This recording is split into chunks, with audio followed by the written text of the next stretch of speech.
On this episode of Lingkod Bayan Diaries, ating tunghayan ang kwento ng isa sa ating mga honor awardees. To be a CSC Pag-asa Group Awardee is such an honor. Hindi namin siya inasahan, so we just wanted to put names on the innovations na naibigay namin sa Davao de Oro. Ako po si Joycel R.O.D., Provincial ICT Officer ng Provincial Government of Davao de Oro, Team Leader ng eGov Technical Team. I'm George Danhil M. Duran, Computer Programmer 3. Ako po si Mr. Wilfredo M. Galagala, Information Technology Officer 2. Ako po si Antonio Isimeni, Information Technology Officer 2. Ako po si Antonio Salarda Jr., Computer Maintenance Technologist 2. Kay eGov Technical Team are employees of the Provincial ICT Office of the Provincial Government of Davao de Oro.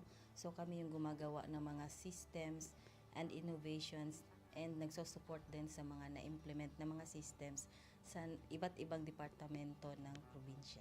Marami kaming projects, actually our systems number up to 40.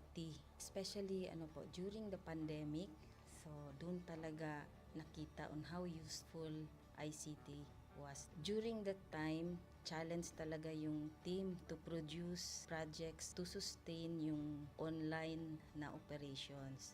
So on our part, we tried exploring open source technology.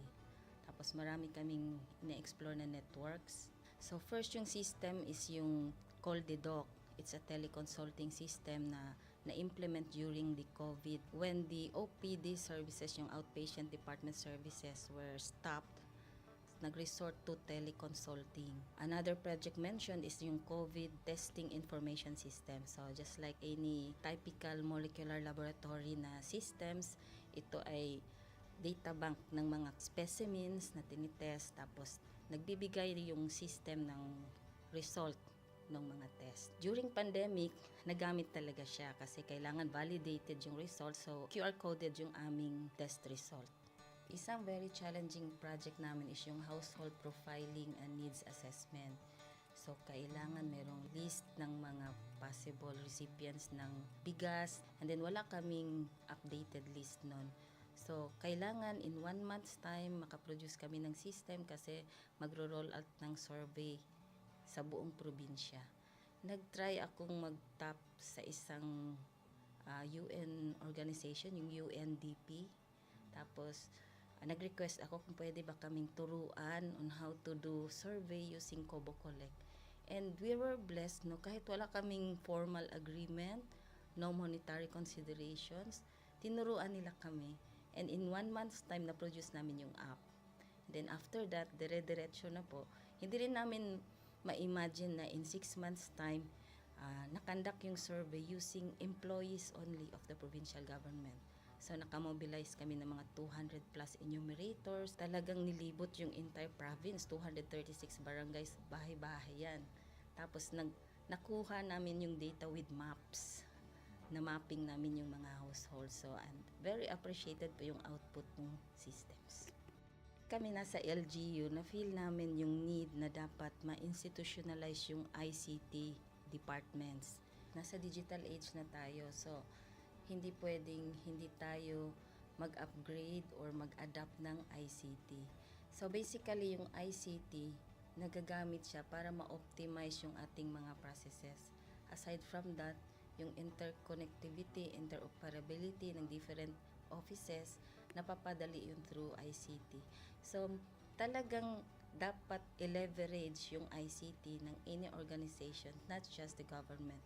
Kung mapansin nyo, lahat ng developed countries is naka-leverage talaga sila sa ICT. Maraming magaling sa Philippines, medyo may problema lang tayo dun sa interconnectivity and interoperability kasi parang nangyari, parang kanya-kanya yung mga LGUs, kanya-kanyang innovations. And if you can see from the national, paiba-iba yung mga systems hanggang dun sa baba. So, yun din isa sa panawagan namin, sana magkaroon ng uniform na standards and protocols in developing systems para hindi masayang yung mga efforts ng mga nasa baba.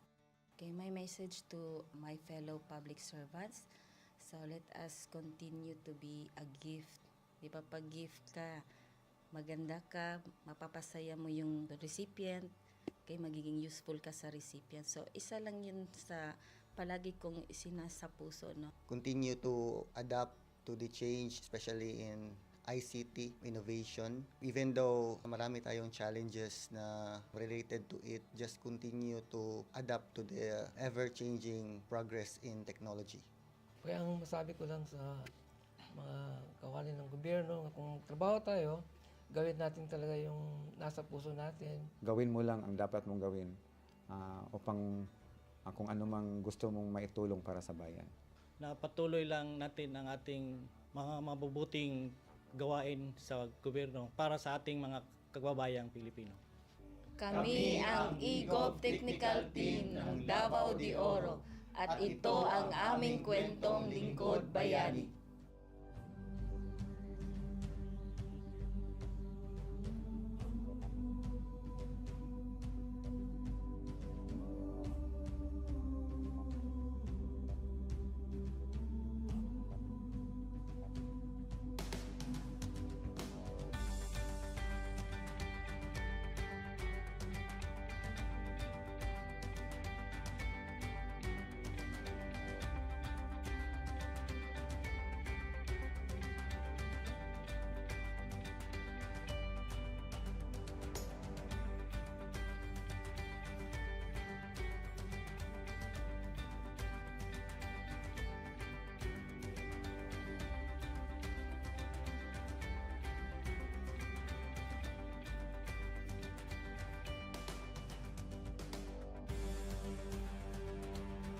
Inyong natunghayan ang kwento ng ating lingkod bayani.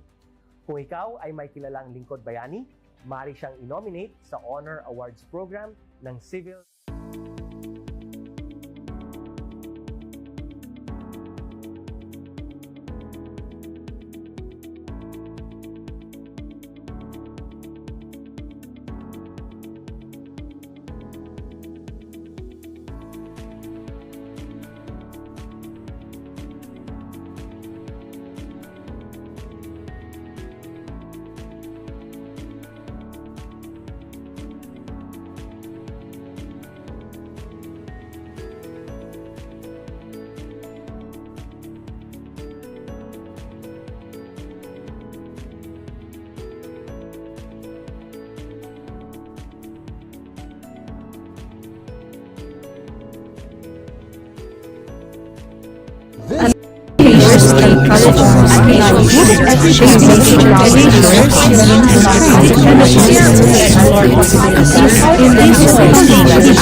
Many learners feel like to genius, and so that's why every learning gap passion, commitment, pedagogical universities, while many universities love to see projects highlights the needs it's an extension.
In a world overwhelmed by division, disconnection, and distraction, how do we raise a generation that leads with empathy, listens before it acts, and serves with humility?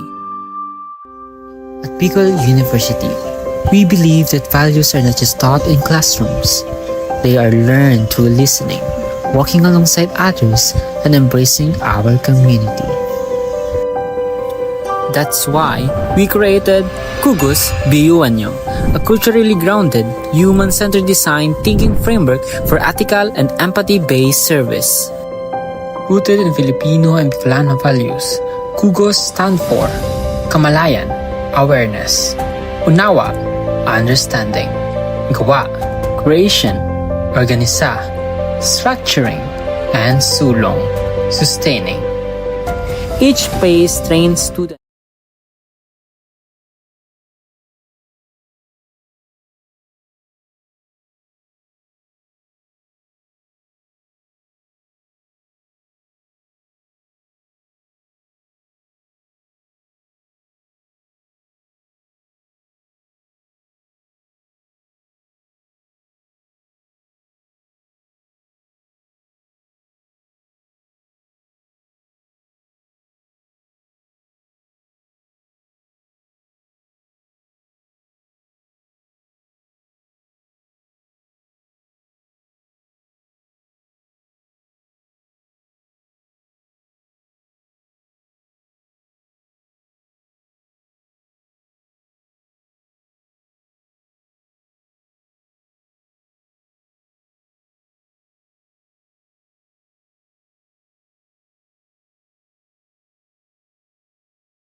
On this episode of Lingkod Bayan Diaries, ating tunghayan ang kwento ng isa sa ating mga honor awardees. To be a CSC Pag-asa Group Awardee is such an honor. Hindi namin siya inasahan, so we just wanted to put names on the innovations na naibigay namin sa Davao de Oro. Ako po si Joycel R.O.D., Provincial ICT Officer ng Provincial Government of Davao de Oro, Team Leader ng eGov Technical Team. I'm George Danhil M. Duran, Computer Programmer 3. Ako po si Mr. Wilfredo M. Galagala, Information Technology Officer 2. Ako po si Antonio Isimini, Information Technology Officer 2. Ako po si Antonio Salarda Jr., Computer Maintenance Technologist 2. Kay eGov Technical Team are employees of the Provincial ICT Office of the Provincial Government of Davao de Oro. So kami yung gumagawa ng mga systems and innovations and nagsusupport din sa mga na-implement na mga systems sa iba't ibang departamento ng probinsya. Marami kaming projects, actually our systems number up to 40. Especially during the pandemic, so doon talaga nakita on how useful ICT was. During that time, challenge talaga yung team to produce projects to sustain yung online na operations. So on our part, we tried exploring open source technology. Tapos marami kaming ina-explore na networks. So first yung system is yung CallDedoc. It's a teleconsulting system na na-implement during the COVID when the OPD services, yung outpatient department services, were stopped. Nag-resort to teleconsulting. Another project mentioned is yung COVID testing information system. So just like any typical molecular laboratory na systems, ito ay data bank ng mga specimens na tinitest, tapos nagbibigay yung system ng result ng mga test. During pandemic, nagamit talaga siya kasi kailangan validated yung result, so QR coded yung aming test result. Isang very challenging project namin is yung household profiling and needs assessment. So kailangan merong list ng mga possible recipients ng bigas, and then wala kaming updated list nun. So kailangan in 1 month's time makaproduce kami ng system kasi magro-roll out ng survey sa buong probinsya. Nag-try akong mag-tap sa isang UN organization, yung UNDP.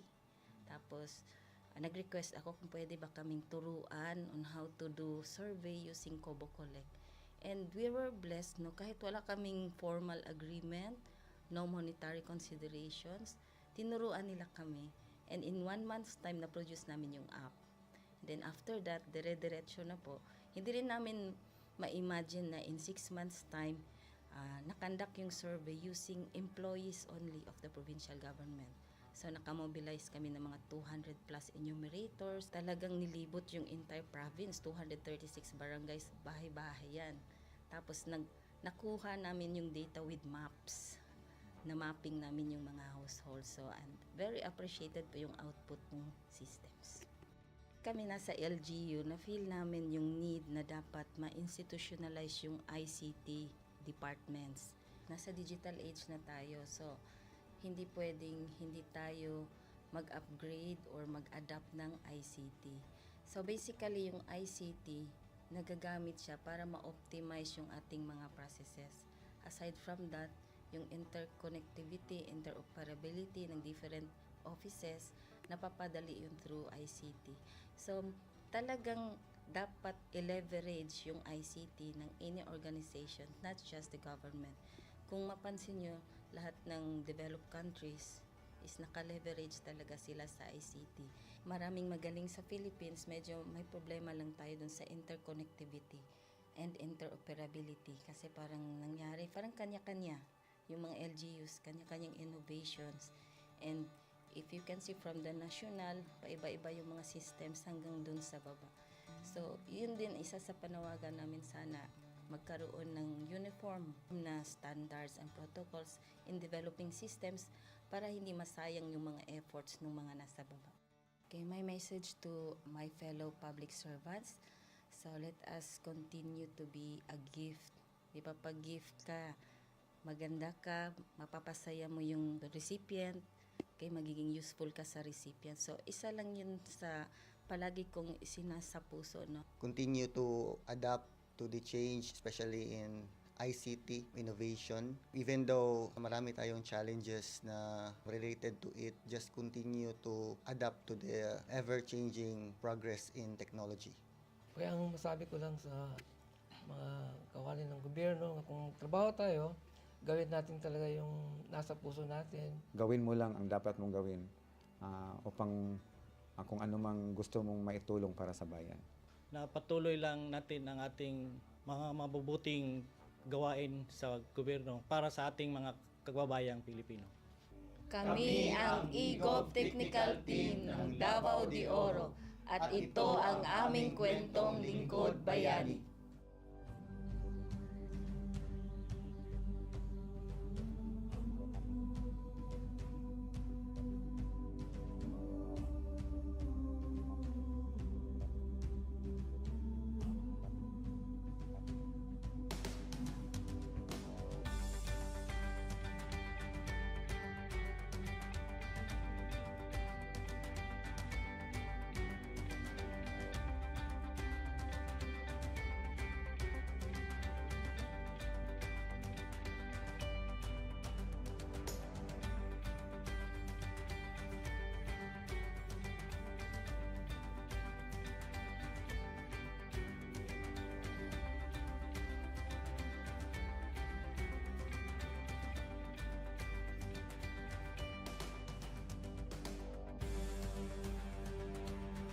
Inyong natunghayan ang kwento ng ating lingkod bayani.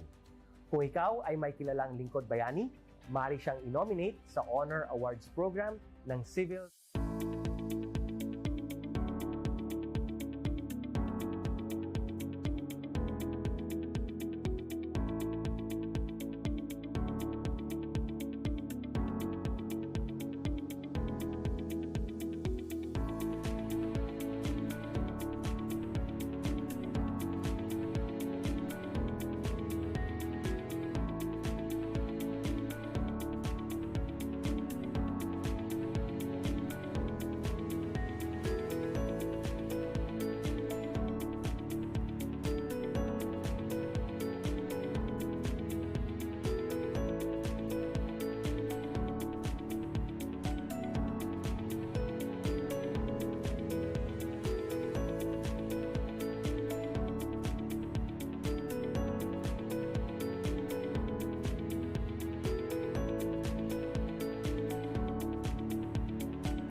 Good day to all of you.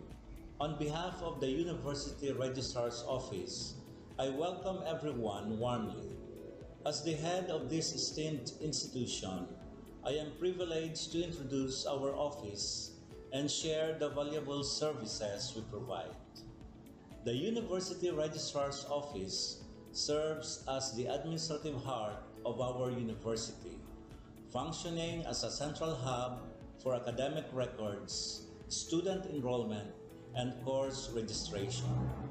We are dedicated to supporting the success of our students and personnel by ensuring the smooth operation of all educational processes. Our mission as an academic unit, the University Registrar's Office, will be taking care of the enrollment, graduation, and records management as it takes custody of academic records of all graduates and the issuance of official academic documents of students and graduates. Whether you are a current student, a prospective applicant, a faculty member, or an alumnus, our dedicated team is here to assist you. From guiding you through the enrollment process to helping you access and maintain your academic records, we are committed to providing exceptional service with efficiency and professionalism. In addition to our core responsibilities, we are continually strive to improve our services by embracing technological advancements and streamlining our operations. We aim to enhance accessibility, transparency, and convenience for all clients, allowing you to focus on what matters most, your education and intellectual growth. As University Registrar, I am honored to lead a team of talented professionals passionate about supporting your academic journey. We understand the challenges and aspirations of higher education and are dedicated to serving as your trusted partner throughout your time at our university. In closing, I extend my heartfelt welcome once again. The University Registrar's Office is here to assist, inspire, and empower you as you embark on your intellectual endeavors. We look forward to collaborating with you and contributing to your success in every possible way. Thank you, and may this be the beginning of a remarkable academic journey for each of you as a university for humanity.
pala si Maria Rebecca Valera, owner ng Avi Crafts and Styles, maker ng Avictus, ito yung aming brand, which cater fashion accessories made from indigenous materials such as pili shell and cocoa shell. At meron din kami mga apparel na idinagdag. Yung business ay nasa Burabot, Sorsogon City.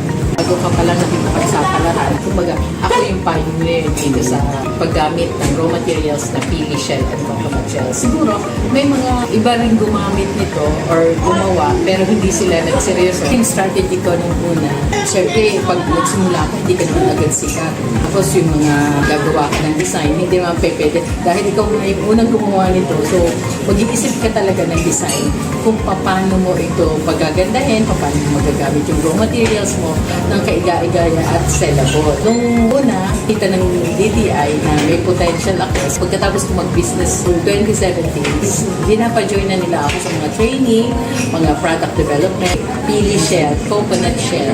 So, yung raw materials, medyo yun talagang super magpapakilala ka pa talaga. Pero dun sa mga tao na into indigenous materials, so, nakita nila na maganda yung aking objective to use na material na hindi na pakipakinapan pero may pakinapan para sa akin. Yung public dito din sa mag-start ako ng business. Matagal na sila tutulong sa akin.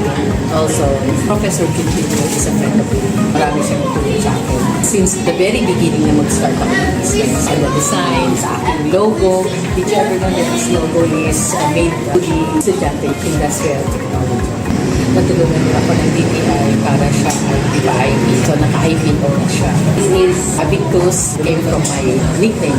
Avig, tapos Invictus, means resilient. Ina-advise ko yung ating mga MSMEs yan, mga nagsisimula pa lang ng business, seek help ng Fablet. I'm helping the MSMEs. They are always here to help the MSMEs.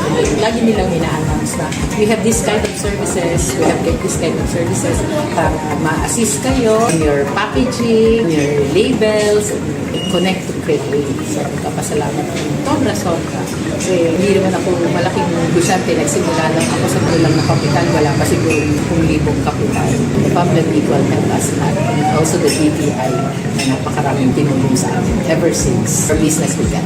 Maliit ka lang na negosyante pero yung appearance ng logo mo, tapos yung business mo na kung saan matatagpuan sa ibang lugar. Katulad dito, nasa Otop kami, and Bicol International Airport, and meron din ako sa Makati, meron ako sa Intramuros, andun yung mga business ko, and then kung saan-saan pa. Pag nakastandan kung ano niya, kala mo, malaking, kala yung iba ang dating. Kala mo, malaking negosyante ka na, meron ka lang sa box. Itong pagkakagawa ng box nito ay nakakatawa kasi bigyan ka ng halimbawa ng isang tindahan or isang autocabinet, maliit na space, pero this create something impactful sa bibili. Kasi may utilize yung maliit na hindi ka na ikot na siya pusa. Maliit lang na space pero meron impact. So sa mga negosyante dyan na sisimula pa lang or nakapagsimula na pero medyo wala pa yung mga bagay-bagay, try to seek help ng DTI and of course ng Pabla Bicol kasi marami sila may tulong sa yung sa appearance kung gusto mong mag-isip. Kasi yun lang sabihin mo, ano bang gusto mong mangyari sa negosyo? Pag nakikita nila yung business mo na ganito na siya, dito ka nang nakatayo. So pinasabi nila, oy, ang laki na ano ka na siguro. Kasi ganyan na yung itsura ng alam. Pero hindi nila alam. First impression last. Kaya yung business ninyo, try to seek help ng Pabla. Connect lang. Ito po si Miss Avic Valera, nagsasabi. Avictus, not your usual nation.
In a world overwhelmed by division, disconnection, and destruction, how do we raise a generation that leads with empathy, listens before it acts, and serves with humility? At Bicol University, we believe that values are not just taught in classrooms. They are learned through listening, walking alongside others, and embracing our community. That's why we created Kugos BUNyo, a culturally grounded, human-centered design thinking framework for ethical and empathy-based service. Rooted in Filipino and Bicolano values, Kugos stand for Kamalayan, awareness; Unawa, understanding; Gawa, creation; Organisa, structuring; and Sulong, sustaining. Each phase trains students to connect, reflect, and act, building not just solution, but character. They are not rescuers. They become partners, listeners, and ethical leaders. Through this process, our students learn humility. They learn that ethical leadership begins not with talking, but with listening. Integrated into our National Service Training Program, Kugos BUNyo reaches over 2,000 students each year, teaching integrity, empathy, and civic responsibility as essential life skills. Their outputs? Real, SDG-aligned community programs. The reward? The deep understanding that ethical change begins from within. Kugos BUNyo transforms service from an obligation to a relationship, shaped by dignity, compassion, and respect. This is Kugos BUNyo, Bicol University embrace of values-driven, community-rooted education.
On this episode of Lingkod Bayan Diaries, ating tunghayan ang kwento ng isa sa ating mga honor awardees. To be a CSC Pag-asa Group Awardee is such an honor. Hindi namin siya inasahan, so we just wanted to put names on the innovations na naibigay namin sa Davao de Oro. Ako po si Joycel R.O.D., Provincial ICT Officer ng Provincial Government of Davao de Oro, Team Leader ng eGov Technical Team. I'm George Danhil M. Duran, Computer Programmer 3. Ako po si Mr. Wilfredo M. Galagala, Information Technology Officer 2. Ako po si Antonio Isimeni, Information Technology Officer 2. Ako po si Antonio Salarda Jr., Computer Maintenance Technologist 2. Kay eGov Technical Team are employees of the Provincial ICT Office of the Provincial Government of Davao de Oro. So kami yung gumagawa ng mga systems and innovations and nagsusupport din sa mga na-implement na mga systems sa iba't ibang departamento ng probinsya. Marami kaming projects, actually our systems number up to 40. Especially during the pandemic, so doon talaga nakita on how useful ICT was. During that time, challenge talaga yung team to produce projects to sustain yung online na operations. So on our part, we tried exploring open source technology. Tapos marami kaming ina-explore na networks. So first yung system is yung CallDedoc. It's a teleconsulting system na na-implement during the COVID. When the OPD services, yung outpatient department services were stopped, nag-resort to teleconsulting. Another project mentioned is yung COVID testing information system. So just like any typical molecular laboratory na systems, ito ay data bank ng mga specimens na tinitest, tapos nagbibigay yung system ng result ng mga test. During pandemic, nagamit talaga siya kasi kailangan validated yung result, so QR coded yung aming test result. Isang very challenging project namin is yung household profiling and needs assessment. So, kailangan merong list ng mga possible recipients ng bigas, and then wala kaming updated list nun. So, kailangan in 1 month's time makaproduce kami ng system kasi magro-roll out ng survey sa buong probinsya. Nag-try akong mag-tap sa isang UN organization, nag-request ako kung pwede ba kaming turuan on how to do survey using Kobo Collect. And we were blessed, kahit wala kaming formal agreement, no monetary considerations, tinuruan nila kami. And in 1 month's time, na-produce namin yung app. And then after that, dire-diretso na po. Hindi rin namin ma-imagine na in 6 months time, nakandak yung survey using employees only of the provincial government. So nakamobilize kami ng mga 200 plus enumerators. Talagang nilibot yung entire province, 236 barangays, bahay-bahay yan. Tapos nakuha namin yung data with maps. Na mapping namin yung mga households. So and very appreciated po yung output ng systems. Kami nasa LGU, na-feel namin yung need na dapat ma-institutionalize yung ICT departments. Nasa digital age na tayo, so hindi pwedeng hindi tayo mag-upgrade or mag-adapt ng ICT. So basically yung ICT, nagagamit siya para ma-optimize yung ating mga processes. Aside from that, yung interconnectivity, interoperability ng different offices, napapadali yun through ICT. So talagang dapat i-leverage yung ICT ng any organization, not just the government. Kung mapansin nyo, lahat ng developed countries is naka-leverage talaga sila sa ICT. Maraming magaling sa Philippines, medyo may problema lang tayo dun sa interconnectivity and interoperability kasi parang nangyari, parang kanya-kanya yung mga LGUs, kanya-kanyang innovations. And if you can see from the national, paiba-iba yung mga systems hanggang dun sa baba. So, yun din isa sa panawagan namin sana magkaroon ng uniform na standards and protocols in developing systems para hindi masayang yung mga efforts ng mga nasa baba. Okay, my message to my fellow public servants, so let us continue to be a gift. Di ba, pag gift ka, maganda ka, mapapasaya mo yung recipient, kay magiging useful ka sa recipient. So, isa lang yun sa palagi kong isinasa puso, no? Continue to adapt to the change, especially in ICT innovation. Even though marami tayong challenges na related to it, just continue to adapt to the ever-changing progress in technology. Kaya ang masabi ko lang sa mga kawani ng gobyerno, kung trabaho tayo, gawin natin talaga yung nasa puso natin. Gawin mo lang ang dapat mong gawin upang kung ano mang gusto mong maitulong para sa bayan. Na patuloy lang natin ang ating mga mabubuting gawain sa gobyerno para sa ating mga kababayang Pilipino. Kami ang EGOV Technical Team ng Davao de Oro at ito ang aming kwentong lingkod bayani.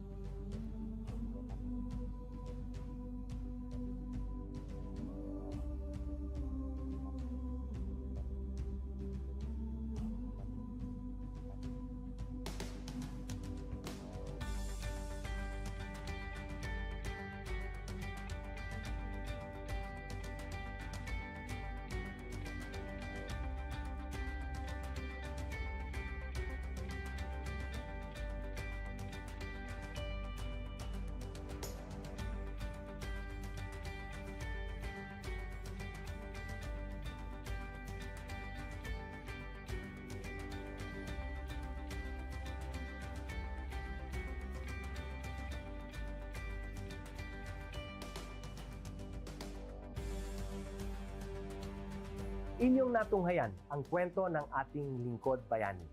Kung ikaw ay may kilalang lingkod bayani, maaari siyang i-nominate sa Honor Awards Program ng Civil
Good day to all of you.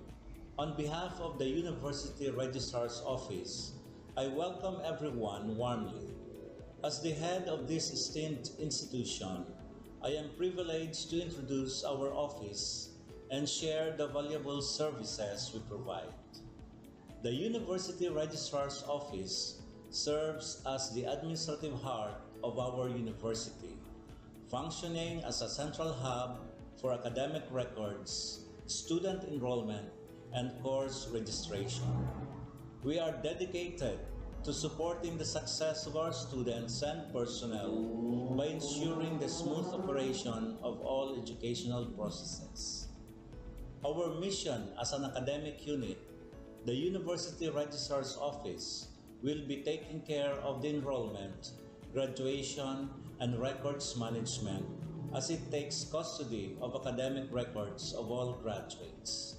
and the issuance of official academic documents of students and graduates. Whether you are a current student, a prospective applicant, a faculty member, or an alumnus, our dedicated team is here to assist you. From guiding you through the enrollment process to helping you access and maintain your academic records, we are committed to providing exceptional service with efficiency and professionalism. In addition to our core responsibilities, we are continually strive to improve our services by embracing technological advancements and streamlining our operations. We aim to enhance accessibility, transparency, and convenience for all clients, allowing you to focus on what matters most, your education and intellectual growth. As University Registrar, I am honored to lead a team of talented professionals passionate about supporting your academic journey. We understand the challenges and aspirations of higher education and are dedicated to serving as your trusted partner throughout your time at our university. In closing, I extend my heartfelt welcome once again. The University Registrar's Office is here to assist, inspire, and empower you as you embark on your intellectual endeavors. We look forward to collaborating with you and contributing to your success in every possible way. Thank you, and may this be the beginning of a remarkable academic journey for each of you as a university for humanity.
Maria Rebecca Valera, owner ng Avi Crafts and Styles. Maker ng Avictus, ito yung aming brand, which cater fashion accessories made from indigenous materials such as pili shell and cocoa shell.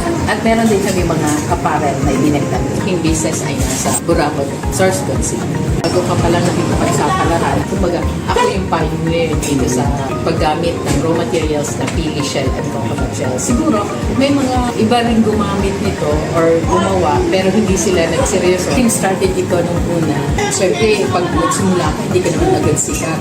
Tapos yung mga gagawa ka ng design, hindi naman pwede. Dahil ikaw na yung unang gumawa nito, so mag-iisip ka talaga ng design kung paano mo ito pagagandahin, paano mo magagamit yung raw materials mo ng kaiga-igaya at sellable. Nung una, kita ng DTI na may potential ako. Pagkatapos ko mag-business noong 2017, dinapa-join na nila ako sa mga training, mga product development, and then sa design, binigyan nila kami ng mga designer. At isa ang Bicol University, and kanilang mga estudyante na tumutulong sa akin, also the professor. Kita nila na may potential yung materials ko, and then sinali nila ako sa mga regional trade fair, tapos yung national trade fair.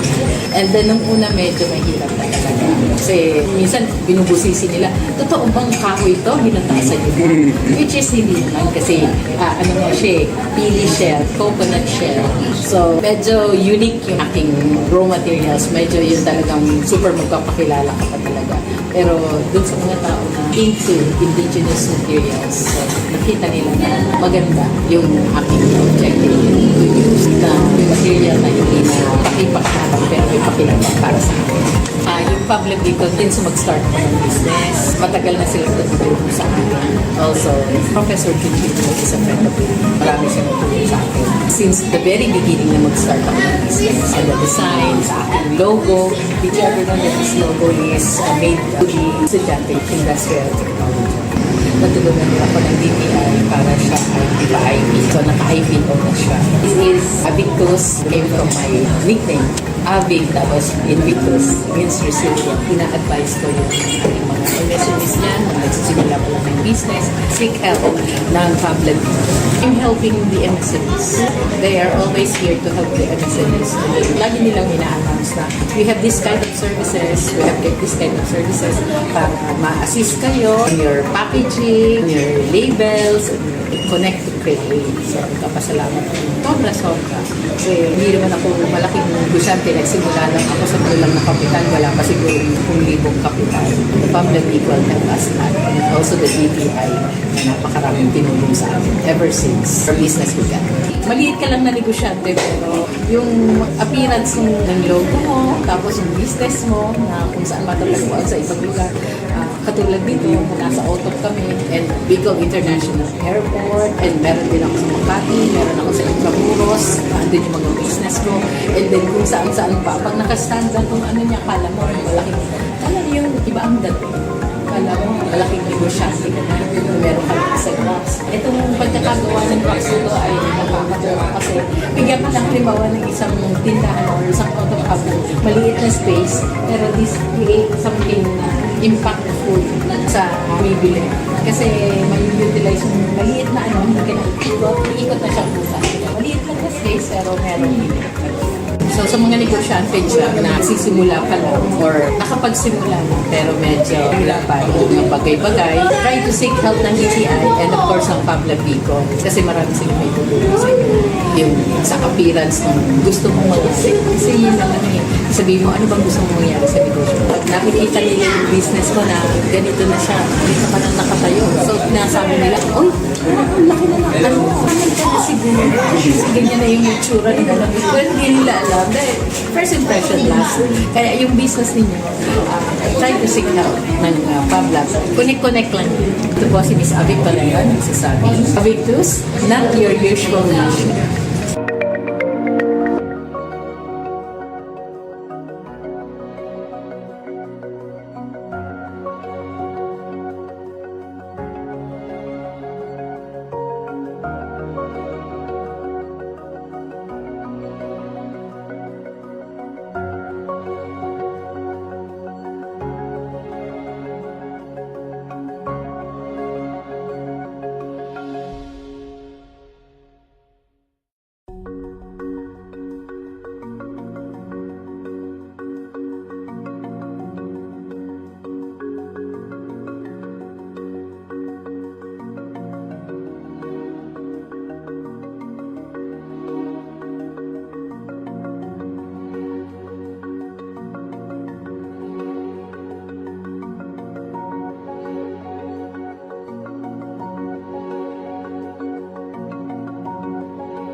In a world overwhelmed by division, disconnection, and distraction, how do we raise a generation that leads with empathy, listens before it acts, and serves with humility? At Bicol University, we believe that values are not just taught in classrooms. They are learned through listening, walking alongside others, and embracing our community.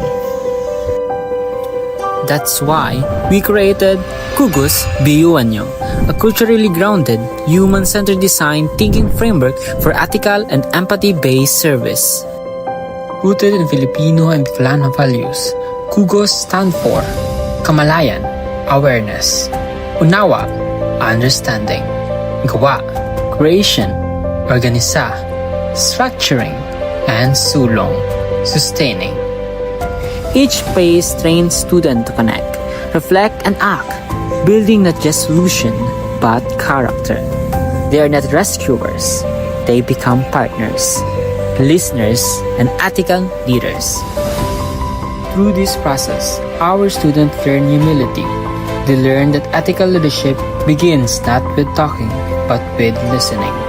Integrated into our National Service Training Program, Kugos BUNyo reaches over 2,000 students each year, teaching integrity, empathy, and civic responsibility as essential life skills. The outputs? Real, SDG-aligned community programs. The reward? The deep understanding that ethical change begins from within. Kugos BUNyo transforms service from an obligation to a relationship, shaped by dignity, compassion, and respect. This is Kugos BUNyo, Bicol University embrace of values-driven, community-rooted education.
On this episode of Lingkod Bayan Diaries, ating tunghayan ang kwento ng isa sa ating mga honor awardees. To be a CSC Pag-asa Group Awardee is such an honor. Hindi namin siya inasahan, so we just wanted to put names on the innovations na naibigay namin sa Davao de Oro. Ako po si Joycel R.O.D., Provincial ICT Officer ng Provincial Government of Davao de Oro, Team Leader ng eGov Technical Team. I'm George Danhil M. Duran, Computer Programmer 3. Ako po si Mr. Wilfredo M. Galagala, Information Technology Officer 2. Ako po si Antonio Isimeni, Information Technology Officer 2. Ako po si Antonio Salarda Jr., Computer Maintenance Technologist 2. Kay eGov Technical Team are employees of the Provincial ICT Office of the Provincial Government of Davao de Oro. So kami yung gumagawa ng mga systems and innovations and nagsusupport din sa mga na-implement na mga systems sa iba't ibang departamento ng probinsya. Marami kaming projects, actually our systems number up to 40. Especially during the pandemic, so doon talaga nakita on how useful ICT was. During that time, challenge talaga yung team to produce projects to sustain yung online na operations. So on our part, we tried exploring open source technology. Tapos marami kaming ina-explore na networks. So first yung system is yung CallDedoc.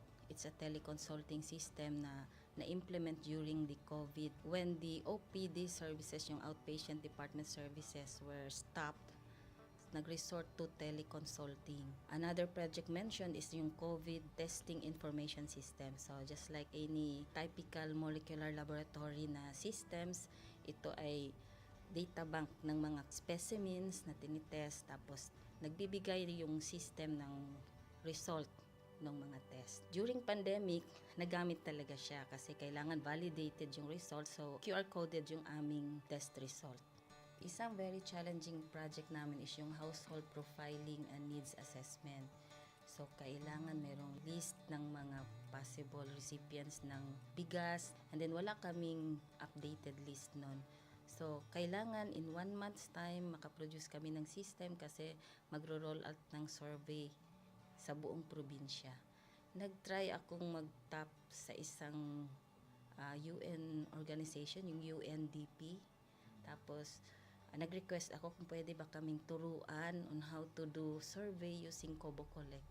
And we were blessed, kahit wala kaming formal agreement, no monetary considerations, tinuruan nila kami. And in 1 month's time, na-produce namin yung app. Then after that, dire-diretso na po. Hindi rin namin ma-imagine na in 6 months' time, nakandak yung survey using employees only of the provincial government. So nakamobilize kami ng mga 200 plus enumerators. Talagang nilibot yung entire province, 236 barangays, bahay-bahay yan. Tapos nakuha namin yung data with maps. Na mapping namin yung mga households. So and very appreciated po yung output ng systems. Kami nasa LGU, na-feel namin yung need na dapat ma-institutionalize yung ICT departments. Nasa digital age na tayo, so hindi pwedeng hindi tayo mag-upgrade or mag-adapt ng ICT. So basically, yung ICT, nagagamit siya para ma-optimize yung ating mga processes. Aside from that, yung interconnectivity, interoperability ng different offices, napapadali yun through ICT. So, talagang dapat i-leverage yung ICT ng any organization, not just the government. Kung mapansin nyo, lahat ng developed countries is naka-leverage talaga sila sa ICT. Maraming magaling sa Philippines, medyo may problema lang tayo dun sa interconnectivity and interoperability. Kasi parang nangyari, parang kanya-kanya yung mga LGUs, kanya-kanyang innovations. And if you can see from the national, paiba-iba yung mga systems hanggang dun sa baba. So, yun din isa sa panawagan namin, sana magkaroon ng uniform na standards and protocols in developing systems para hindi masayang yung mga efforts ng mga nasa baba.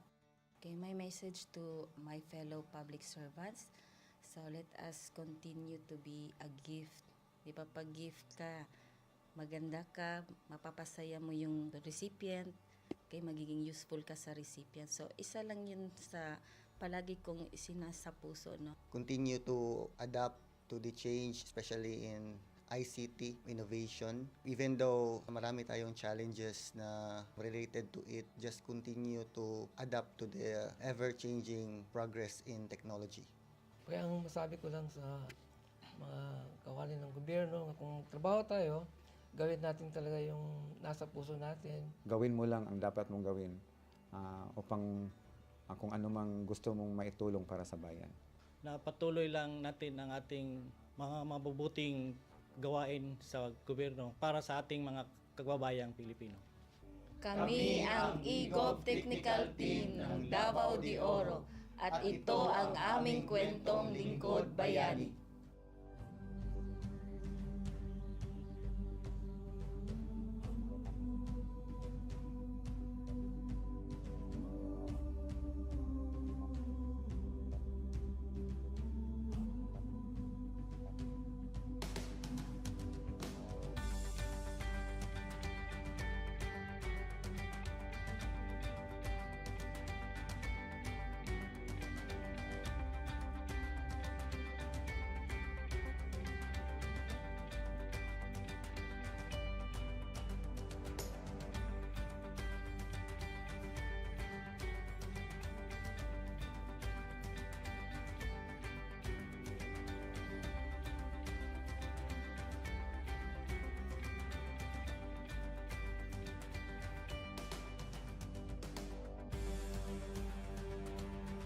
Inyong natunghayan ang kwento ng ating Lingkod Bayani.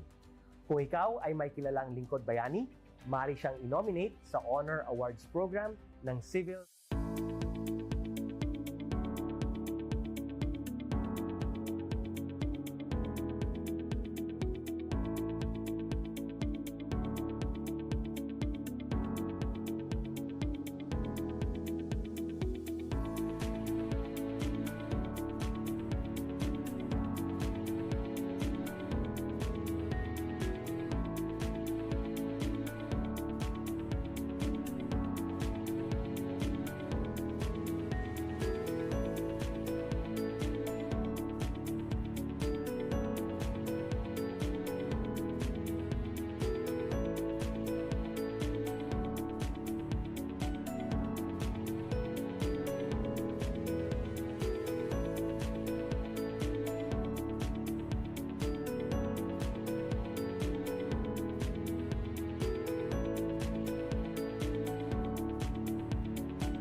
Good day to all of you. On behalf of the University Registrar's Office, I welcome everyone warmly. As the head of this esteemed institution, I am privileged to introduce our office and share the valuable services we provide. The University Registrar's Office serves as the administrative heart of our university, functioning as a central hub for academic records, student enrollment, and course registration. We are dedicated to supporting the success of our students and personnel by ensuring the smooth operation of all educational processes. Our mission as an academic unit, the University Registrar's Office, will be taking care of the enrollment, graduation, and records management as it takes custody of academic records of all graduates. and the issuance of official academic documents of students and graduates. Whether you are a current student, a prospective applicant, a faculty member, or an alumnus, our dedicated team is here to assist you. From guiding you through the enrollment process to helping you access and maintain your academic records, we are committed to providing exceptional service with efficiency and professionalism.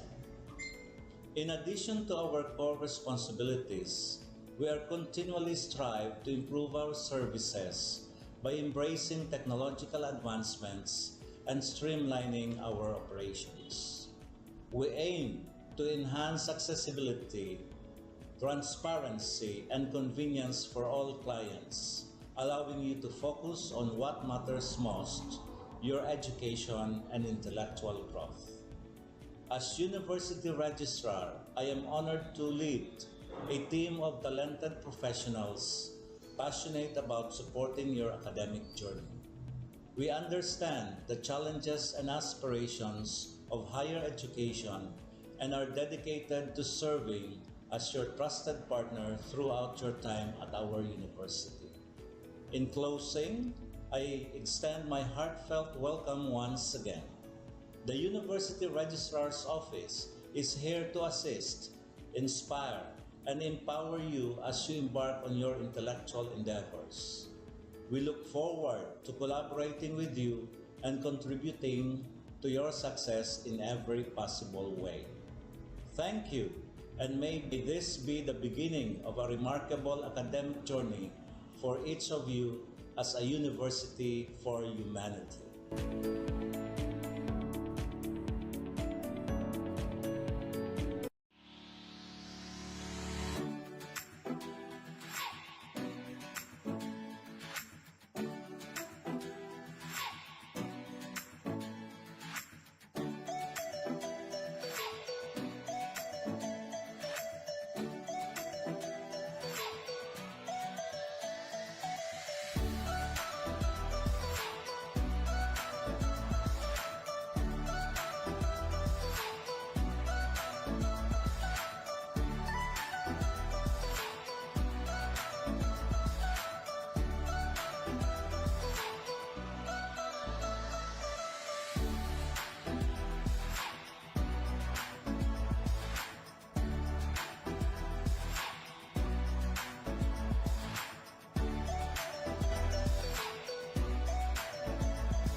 Maria Rebecca Valera, owner ng Avi Crafts and Styles. Maker ng Avictus, ito yung aming brand, which cater fashion accessories made from indigenous materials such as pili shell and cocoa shell. At meron din kami mga apparel na idinagdag. Aking business ay nasa Burabot, Sorsogon City.